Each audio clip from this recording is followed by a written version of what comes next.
Welcome, guys. Welcome again to another episode of the WSXN podcast, where United Africa is an undisputed Africa. So, President Faye, the president of Senegal, the new president, he gave a speech that he wanted to the French to leave Senegal, like get out, because he want to follow the same footsteps as Burkina Faso and Niger.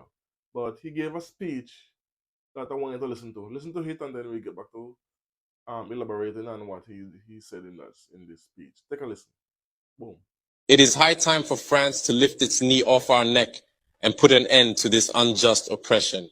Centuries of misery, human trafficking, colonization, and neocolonization have caused immeasurable suffering. It's time to put an end to this cycle of oppression. It's high time for France to leave us alone. It's time for France to take a cue from its European neighbors and learn a valuable lesson in independence.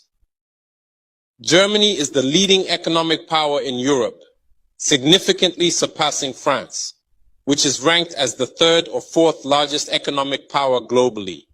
Germany does not exploit any country, any colony. I can mention Italy, I can mention Spain, who had colonies before, but who do not exploit anyone, who do not interfere, who do not impose leaders in their former colonies. On what grounds does France believe it can continue to impose leaders on us and make choices on our behalf? This must come to an end.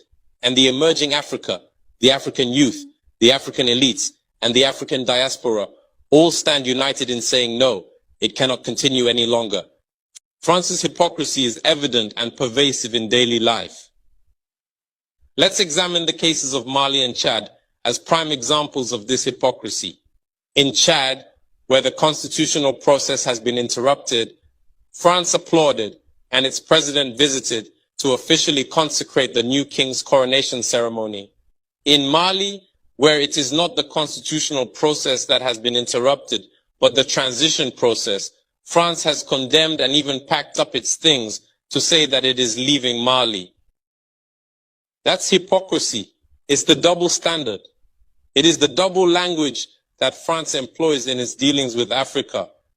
During our questioning of Mr. Jean-Yves Le Drian regarding the situation in Ivory Coast and France's decision to allow a third term, he provided a clear explanation.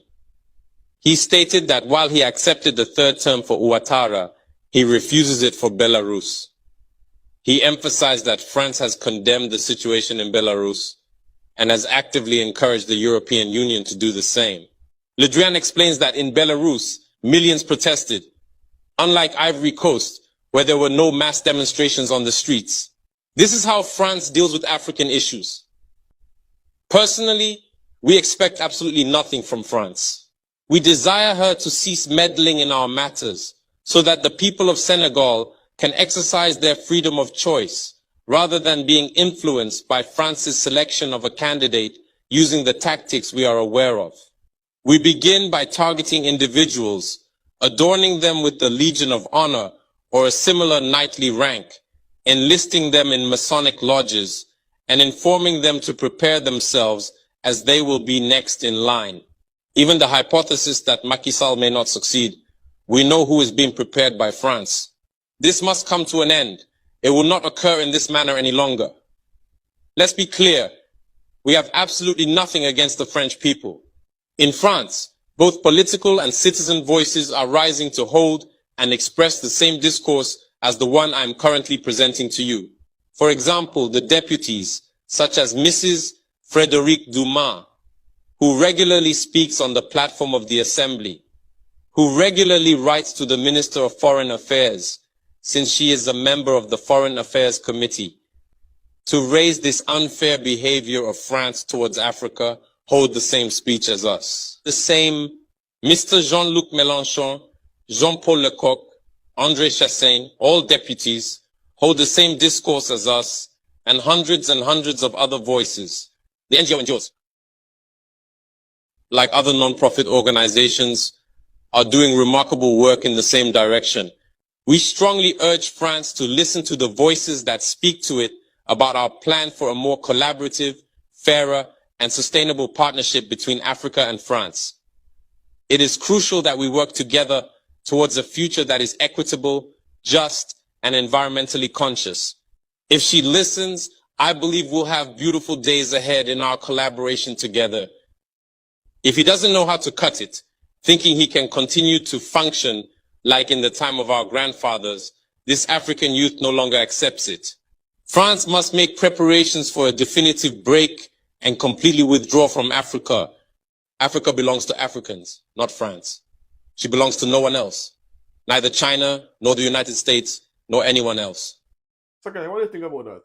I like the speech except the part where he's saying the Germans and the Italians are not like they're not like France. But I think I disagree with that. But that's his point of view. But I do believe the Germans are just like the French, but they're just more covert with what they're doing, just like the Italians and all other nations because they don't like Africans.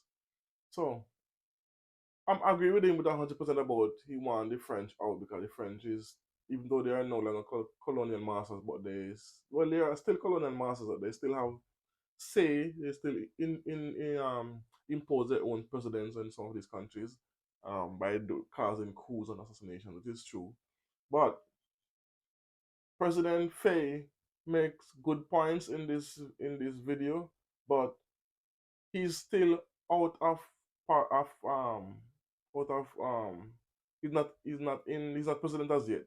So for me, we must pump our brakes by listening to President Faye because he still do not know the ins and outs of governing because he was on the outside, he was an opposition leader.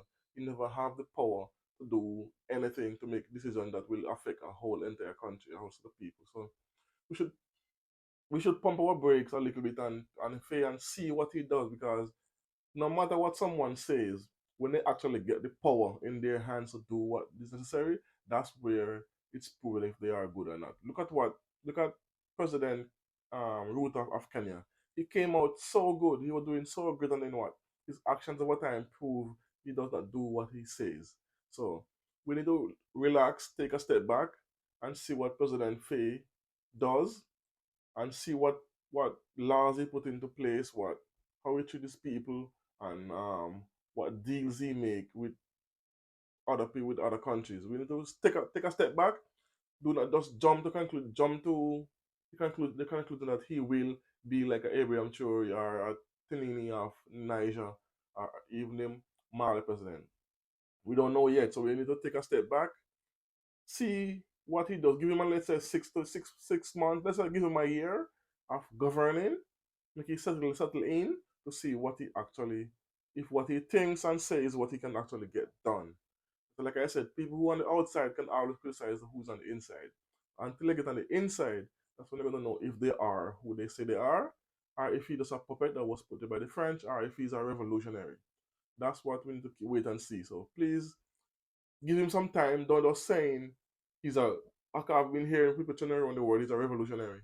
Yes, he looks that way, but we still need to wait and see what he does, what policies he put into place, as I said, and how he treats people, and what kind of trade deals he's gonna sign, who he's gonna sign with, because it seems like he's akin to Germany, the German and Italian so far.